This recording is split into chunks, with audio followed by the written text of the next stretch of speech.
വിവിധ ആവശ്യങ്ങൾ ഉന്നയിച്ച് കയ്പമംഗലം ബ്ലോക്ക് കോൺഗ്രസ് കമ്മിറ്റിയുടെ ആഭിമുഖ്യത്തിൽ കയ്പമംഗലം വഴിയമ്പലം സെന്ററിൽ പ്രതിഷേധ മാർച്ചും കൂട്ട ധർണയും നടത്തി. ദേശീയപാതയിലെ ഗതാഗതക്കുരുക്ക് ഉടൻ പരിഹരിക്കുക, ദേശീയപാത നിർമ്മാണവുമായി ബന്ധപ്പെട്ടിട്ടുള്ള അപാകതകൾ പരിഹരിക്കുക, ദേശീയപാത നിർമ്മാണത്തോടനുബന്ധിച്ച് പഞ്ചായത്ത് പ്രദേശങ്ങളിൽ വന്നിട്ടുള്ള വെള്ളക്കെട്ട് പരിഹരിക്കുക, ദേശീയപാത നിർമ്മാണത്തോടനുബന്ധിച്ചുള്ള കുടിവെള്ള തടസ്സം പുനഃസ്ഥാപിക്കുക എന്നീ ആവശ്യങ്ങൾ ഉന്നയിച്ചുകൊണ്ടായിരുന്നു സമരം. KPCC എക്സിക്യൂട്ടീവ് അംഗം KK കൊച്ചു മുഹമ്മദ് സമരം ഉദ്ഘാടനം ചെയ്തു. Block Congress committee president Sunil P. Menon അധ്യക്ഷത വഹിച്ചു. DCC general secretary TM Nasar മുഖ്യപ്രഭാഷണം നടത്തി.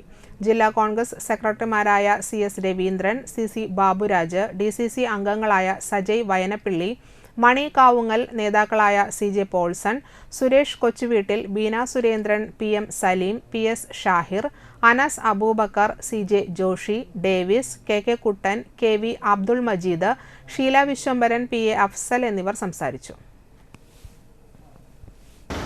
ഇവിടെ ഒരു പ്രതിഷേധ സമരം കൊണ്ട് കേരളത്തിലെ ജനങ്ങൾ മനസ്സിലാക്കേണ്ട വിഷയമല്ല. അതല്ലെങ്കിൽ ഈ പ്രതിഷേധ സമരം കൊണ്ട് കേരളത്തിലെ ഗവൺമെന്റ് മനസ്സിലാക്കേണ്ട വിഷയമല്ല. ഓരോ ദിവസവും ജനങ്ങൾ അനുഭവിച്ചുകൊണ്ടിരിക്കുന്ന കഷ്ടപ്പാടിന്റെ ഒരു പ്രതികരണമാണ് ഇതുപോലുള്ള സമരം കൊണ്ട് ഞങ്ങൾ ഉദ്ദേശിക്കുന്നത്. പ്രത്യേകിച്ചും നമ്മുടെ രാജ്യത്തിലെ ജനാധിപത്യ വ്യവസ്ഥയിൽ ഭരിക്കുന്ന കക്ഷിയുടെ പ്രവർത്തനങ്ങളിൽ ഉണ്ടാകുന്ന പോരായ്മകൾ അത് ചൂണ്ടിക്കാണിക്കുകയും